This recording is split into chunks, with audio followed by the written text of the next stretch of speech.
So let's start with, what was it that got you to give me a call? Yeah. So for me, it was really the end of last show season. And I was very fortunate. I had a wonderful horse that I was riding at the time. And it was just my worst show season that I had. I was getting incredibly frustrated. Nothing went according to plan. And I don't know, I hit the lowest point, I think, riding wise.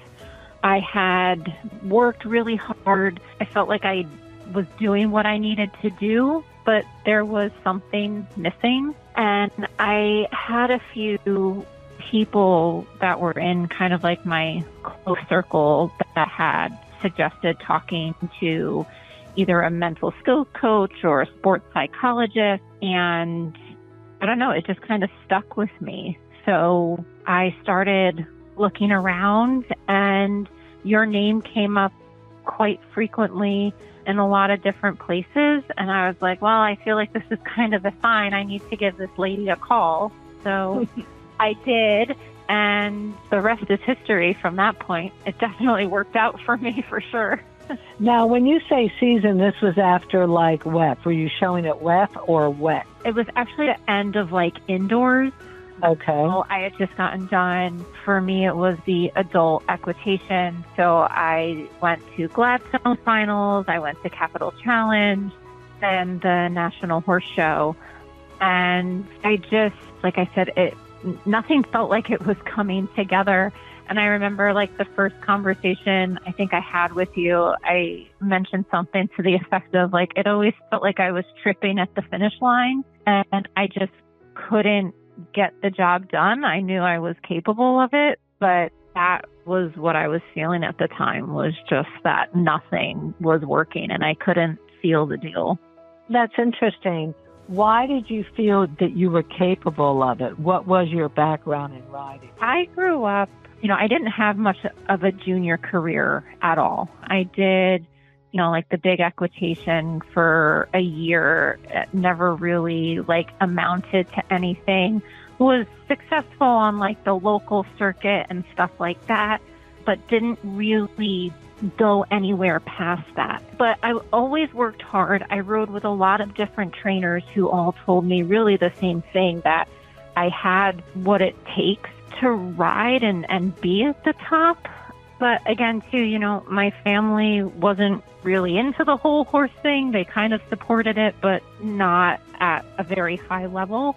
So that feeling was just always in my gut of where, like, I knew I could do this. I knew I was supposed to be at the top level. I just didn't know how to get there.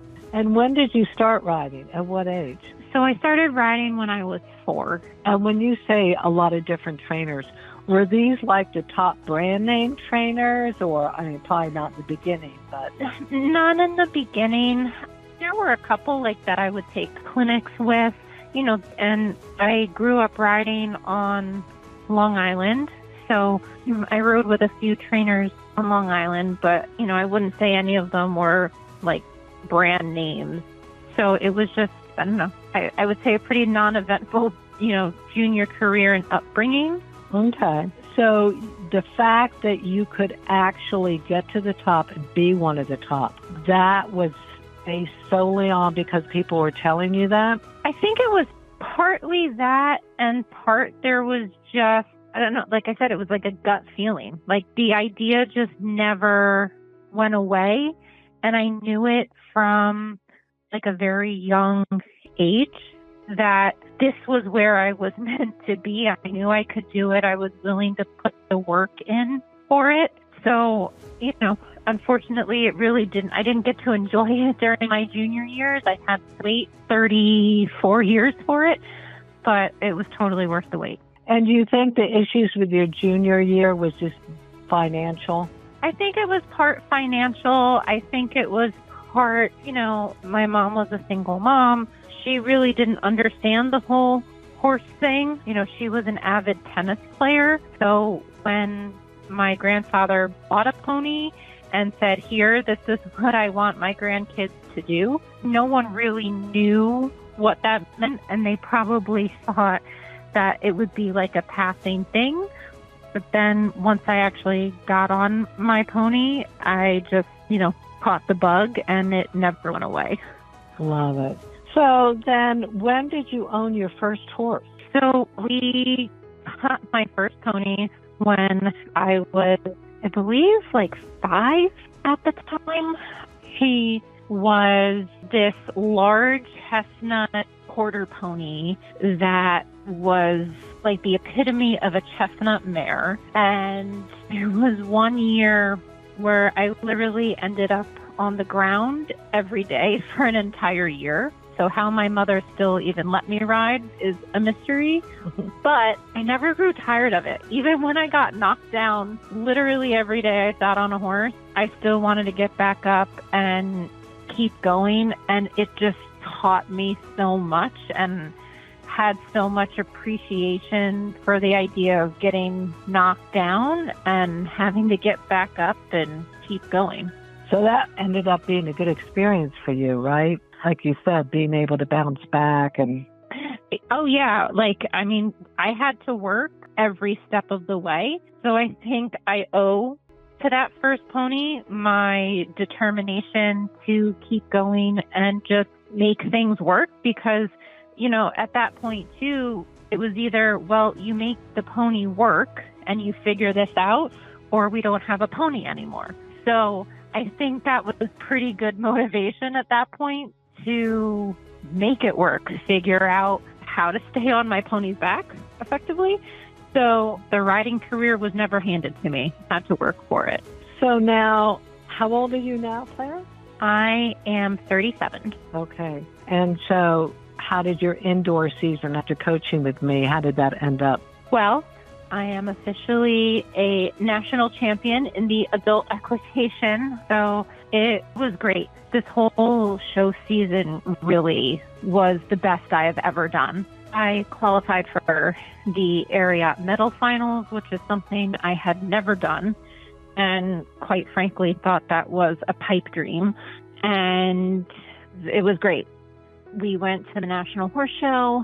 We won both of our adult equitation over fence classes, was champion there of the division. I'm still kind of on cloud 9 and speechless about it because I couldn't have asked for more at this point. So, and I owe really a big part of that to you and our coaching sessions and stuff like that because, not only was I riding better, but it brought the fire and the passion back into riding that I feel like I had lost at the end of last year. Wow. That's what you need to win, right?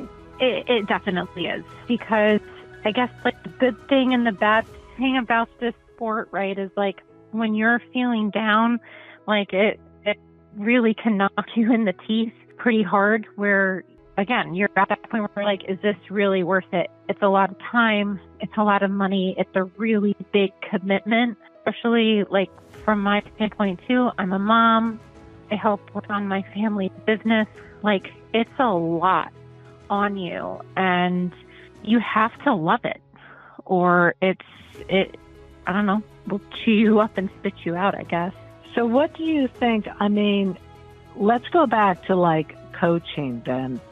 So you chose me over other people, and I guess because you saw it everywhere or something, right? And then when you called me, tell me about how that went. Yeah, so I chose to work with you because for me, you were just so straightforward. And from our first conversation, I felt like you couldn't hide. You knew exactly what needed to be said and weren't afraid to call you out for it. And it's what I needed. It was a good kick in the pants to take an honest look at where my mental state was and really see where, this wasn't just affecting my equestrian life. It was affecting my personal life, how I parented, how I worked with people, my marriage, everything. And it was exactly what I needed. I like having people around me who don't hold any punches and can tell it to me straight, so then I can fix the problem and move forward. Because to me, the worst place I can be is stuck. So having that honesty was really, really what I was looking for. And now, that kind of sounds scary to some people, though, don't you think? I do, but it works. Again, I'm a person who, for me, my time is really valuable. I want something that's going to work so that I can move forward. And look, I think there are some people who, it's hard to have that hard look in the mirror. But for me too, it goes back to when I was a kid. One of the trainers that I rode with at the time, he told me that if you really, are coming up short and not knowing how to fix the problem with your horse, he said, look in the mirror and it'll tell you all you need to know. Wow. So I think that philosophy always stuck with me too. And I think your approach, rooted in that same kind of context, is exactly what you need with horses. If you can't take an honest look at yourself, then I think you're going to have a very difficult time. And now that all happened with the first phone call? So you weren't scared away by the first phone call. I was not, no. At that point, I was all in. I said, well, at this point, what do I have to lose? Having that very frank conversation, it's always worked for me. And I've always kind of had, this gut feeling when I'm in the right place. And after talking to you, I didn't have, let's call it buyer's remorse or well, that was a waste of time. I didn't feel any of that. Everything felt like, the puzzle was coming together exactly how it needed to. And then what about the price? Because, it's an investment, right? It is, for sure. But I look at it as I've been in the horse world long enough. I've spent more money on sillier things that have not resulted in anything worth remembering. So again, you got to figure it out, right? Are you, especially horse showing, as you all know, it is expensive. There's nothing, cheap about it. So am I going to keep throwing money at a situation where I don't know what the outcome's going to be? I at least want to have some kind of sense of control and knowing that, all right, I am putting my best foot forward every day and I am making my horse show budget work for me, knowing that I'm showing up and doing my best to have the best possible outcome. And on a scale of 1 to 10, when you first called me, how much did you feel in control and confident that you could actually generate the results you wanted? I think I was at maybe a 2 or a 3, maybe. At that point, like I said, it was the lowest I've ever felt riding-wise. So everything kind of felt like it was spiraling. And, there was a lot of self-doubt, a lot of this is a waste of time and money for me. What am I doing? Kind of had a real, I don't know, I don't want to say a midlife crisis, but, something like that where you're really questioning, am I meant to do this? And then there's the pressure with the family that's supporting you financially and time-wise, right? Correct. And that was the other piece. I have 2 young sons. One is 3, one is 6. My husband is a very, very supportive and understanding person. But, again, it was probably due to him too, where he was like, are you even having fun anymore? Is this something you've always wanted to do? You're doing it and you hate it. So, what are you doing? And so that was kind of really something, I took to heart too. I certainly value his opinion. And again, too, with my kids, like I want them to see a mom who enjoys doing something, and that you should push yourself. But again, it should also be fun. You should enjoy doing the things that take up a lot of your time. And if all they're seeing is mommy coming home, really upset or devastated because the horse show didn't go according to plan, like what is that really showing them? So again, for me, going back to like the cost of all of this, it's paid off 10 times just from that like simple truth of like, now mommy goes to things, and yes, is it perfect every time? No, but I'm able to handle it a lot better. And I'm able to show my kids, okay, mommy didn't come home with the blue ribbon today, but we got to spend time with the horse. And you know what? We're getting back up and we're going back out, and we're going to do a lot better next week, or, whenever that next horse show might be. And what value can you put on teaching your children that? I mean, there's certainly no price on that. I believe that kids learn more from seeing how their parents handle situations than me actually telling them, well, you just got to keep trying.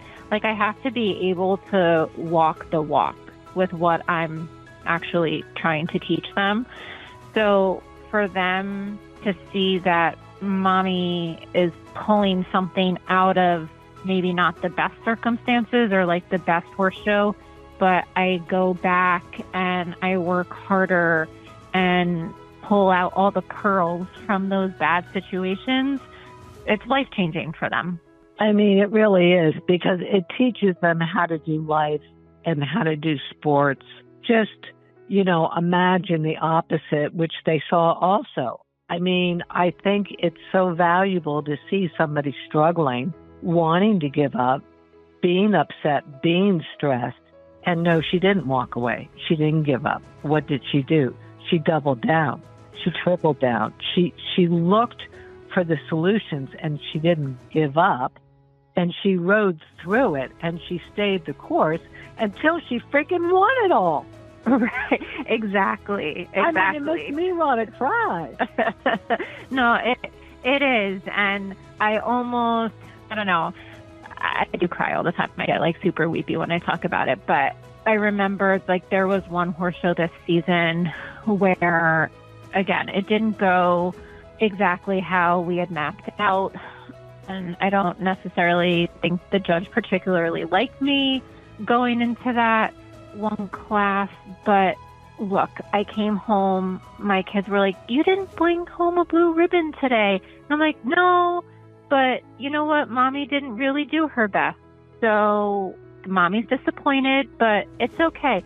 And my oldest son was like, it's all right, mommy. You can just go back and do better next time. But you need to come home with the big one. And I was like, okay, I'll come home with the big one next time. And you were thinking I was on the phone with him, right? Right. You must have been talking to Nancy. And it was cute. So when mommy came home with the really big ribbon after the National Horse Show, again, he was like, Mommy, you did it. And look, the ribbon is bigger than Hudson, who's my youngest. So he's like, this is the best day ever. So again, to like have that where they celebrate with you and they're your support system, even when it doesn't go right. Again, like how do you put a price tag on that?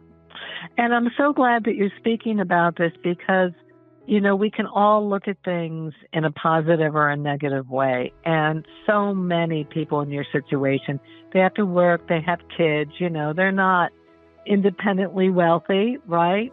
Right. But the thing is that they're able to, I mean, if you look at it in a negative way, right, then it becomes, oh, I'm taking away from my kids all the time I'm away, I'm taking away the funds, and the whole thing is a guilt trip, right? Yes. Mom guilt is very, very real. And that could ruin it for you, right? yes. But you know what? Like, look, for me, I bring my kids to the horse shows.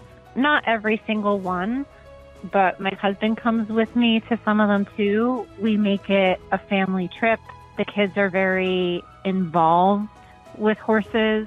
And again, am I going to be perhaps this gung-ho every single year? Maybe not. It's going to depend on what they want to do as they get older.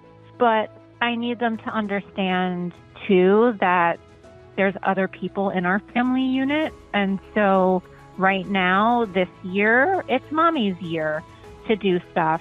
But that doesn't mean that they're not going to have their shot at it. And look, also, too, my kids are very comfortable around horses. They like the horse lifestyle. So, you know, there might be a future in that for them down the road. But again, it's right for our family situation. And, you know, I couldn't do it definitely without the support of my husband who, you know, again, is on board with this and does his part to help. And they make it all worth it in the end. But it does make it easier for them to support when they see you winning and having fun. That certainly helps, for sure. Yes, my husband likes having bragging. Right, so like if you want them to support you. No, it definitely helps when you can come home and say, see, this is totally worth it. Like, you know, all the time and the effort and the funds, like winning makes it worth it. Now, you own your own business along with your family, right? Correct. Yep. So how did this help with your business and all of that with the coaching?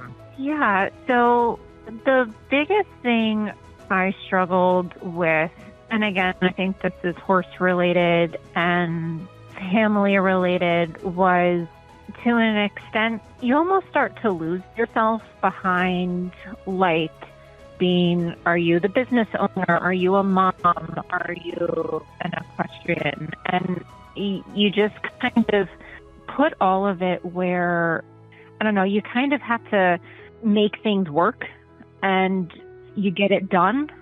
And for me, it was almost doing the coaching made me take a step back, and it gave me permission to remind myself of who I am as a person, and it gave me permission to take that power back and say, this is okay, this is who I am, and, you know, to hold lines, particularly when it comes to working with my family and with staff. It was really helping to establish like clear boundaries of, this is who I am at work, this is how we function as a business, and this is how we're going to grow and do great things. And then again, you kind of then have to step into that other role of, okay, now we're also a family. So now I'm talking to you as a daughter or a granddaughter or sister. And for me, it was so beneficial to know like having that is okay. That's not, you know, it doesn't make you a bad person when you have to tell a family member, hey, you're making a bad business decision, so let's talk this through.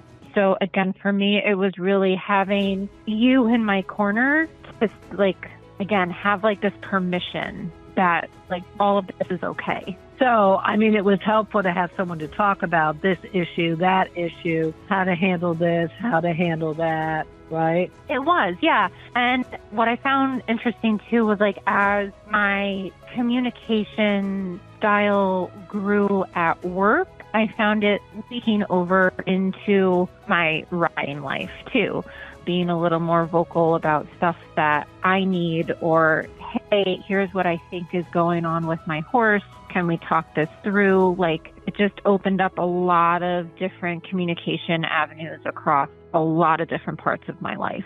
So communication styles, but, you know, powered by feeling empowered, right? Exactly. Yep. That more empowered and confident.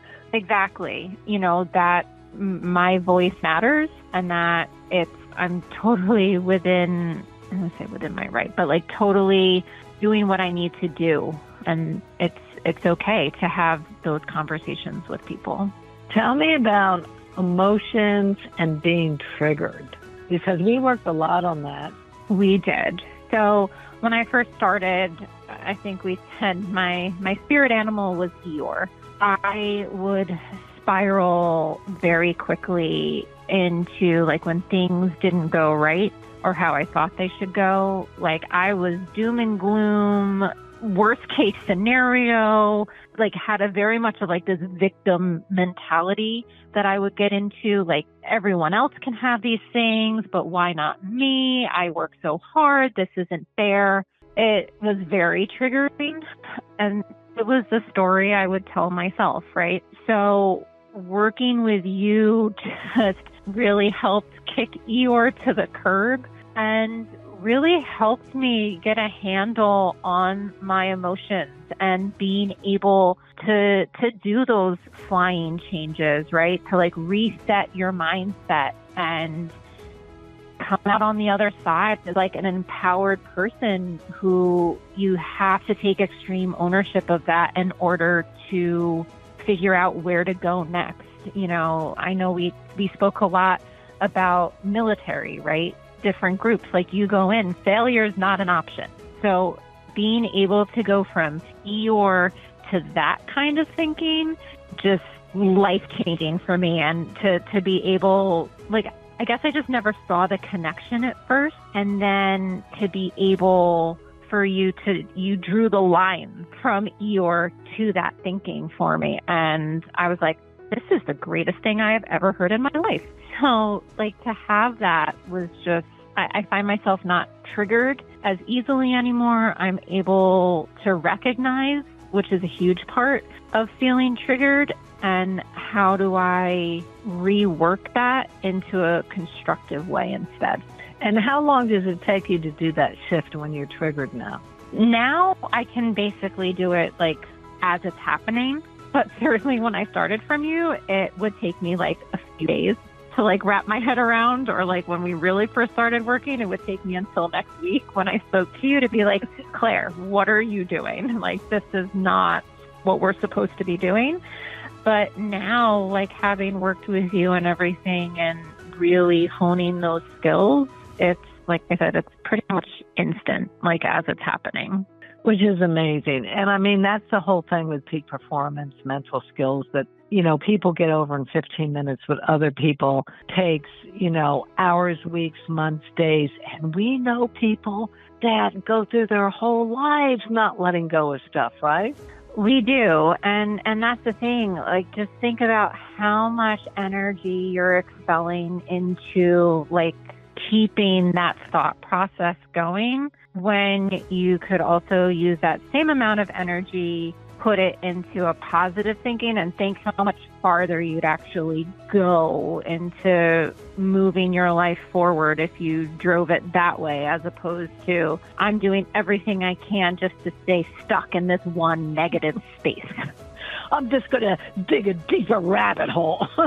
Right, exactly. You know, because you can climb out or you can dig deeper, right? That's totally it. And I think that's the big decision you have to make is, do I want to stay where, like, do I truly want to stay here? And then if I truly want to stay here, then fine, keep doing what you're doing. And then probably going down this mental skills pathway might not be exactly what you need, but make that decision to get out of the hole and go forward. But again, it's taking that honest look, that honest reflection in yourself and saying, I want different. And now I'm going to have to do a whole lot of really uncomfortable work to figure out how to go forward from there. So on a scale of 1 to 10, how difficult was my program? Honestly, it was very easy. I found it to be, because I found myself very open to feedback. I think if you're rigid to that, like, look, Nancy, like, you have the tools. They're really helpful. They're really beneficial. So I was in 200% to want to change. So I found all of this stuff very easy because for me, it was like, okay, I can checklist it. I can list all the steps out that you told me to do my checklist, and it was very easy at that point. But I think if you come into this with this isn't going to work for me, or I don't like hearing this, or, I think you're going to be in for an uphill battle. Well, but is that something that I can coach you through to get out of that type of mindset? You definitely did for me. Again, the negative mindset, I thought you were going to have an uphill battle. Like, I was willing to make the change, but I thought you had your work cut out for you. And it was pretty amazing at how easily you were able to get me out of that mindset where I don't even think about it anymore. So you essentially learned how to retrain and recode your brain, right? Exactly. Yep. So again, it goes back to the conversation we had about flying changes and always getting back on that right bridle path where you're not in this negative mindset. And, again, for me, it was getting out of the victim mentality. I didn't want to be I didn't want to be out of control. I didn't want to be that victim anymore. So my own circumstances that put me there. So again, through our sessions, it just completely transformed how I just think about things in general. Now, had you had any therapy before? I did. So I've gone through years of therapy, different therapists. I've done individual therapy. I've done couples counseling. Oh, so you were pro. I was a pro. And none of it worked as well as going through your boot camp, as far as changing the way I just go through life. Were there benefits to some of the therapy? There was. And I had an excellent couples counselor who helped me with my marriage, but it was a couple things. It wasn't this transformation that happened for me. And a big part of that, I think, again, it's reshaping your mindset. If you just keep thinking bad things are going to happen to you or you're not good enough or anything, well, that's exactly what's going to keep happening. So just changing how you look at the world and work a different mindset, it's amazing where it takes you. And when you think about it, it's oh, that's all I have to do is think positive. But it's so just but if it's so easy, how come people get? But it's really not that, right? Because you had the exact tools. Because it isn't just thinking positive, is it? We did the exercises on changing the meanings, right? All the neuro-linguistic programming. That's really what's missing. And not for nothing, but having all that therapy and paying for all that, and what? You're still dragging around still Eeyore kept going back. You're still dragging around Eeyore? Right. What? That was a lot of money, all that therapy, right? Correct. Yeah, no, for sure. And that was a big thing too, right?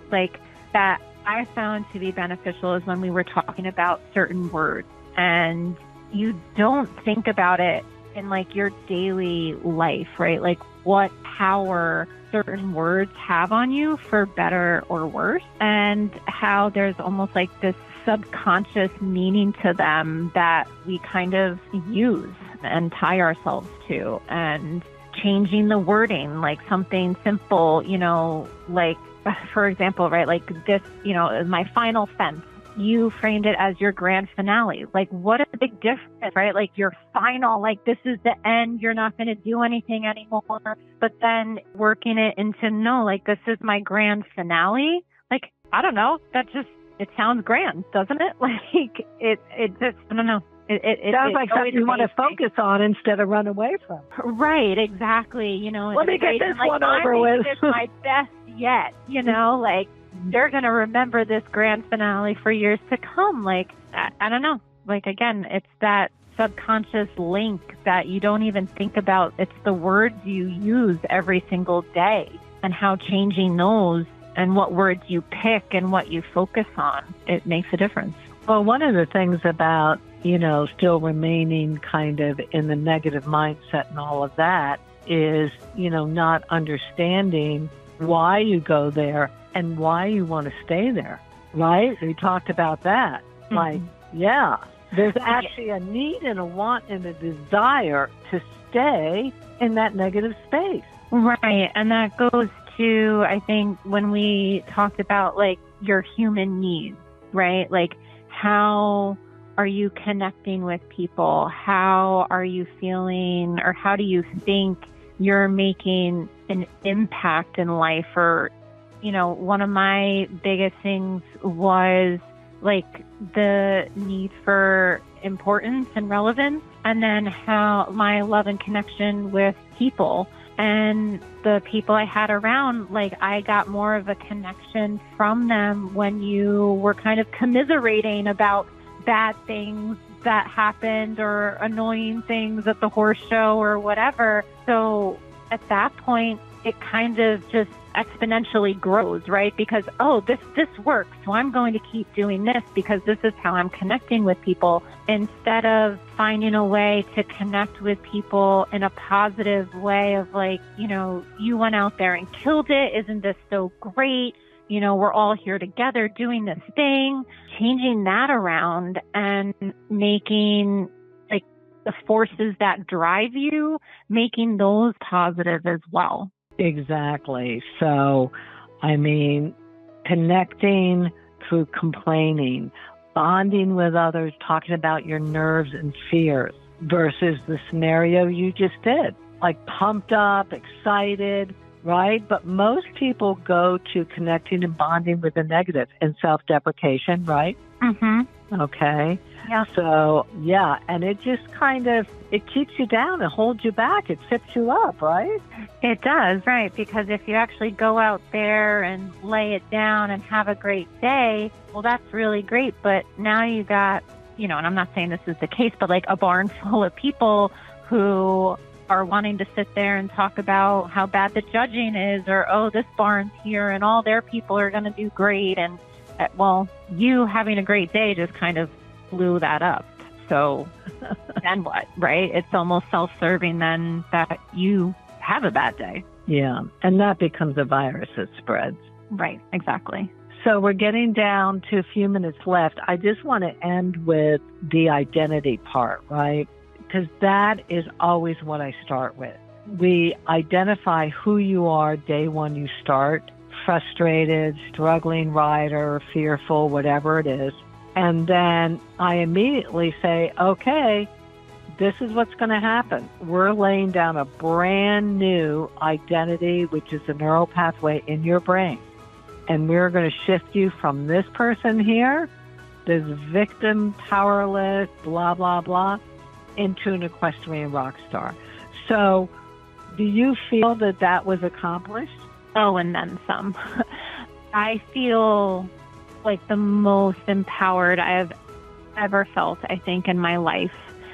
And like, I feel way more confident that I have control over how I do and how I think, and that from a horse perspective, even if I go out into the show ring and have a bad day, I know coming out of that, I am still completely in control of how I think, and I'm going to pull out all of my pearls from those moments, and here's how we're going to fix this, and we're going to come out the next day, the next week, month, whatever, and we're not letting that mistake happen again.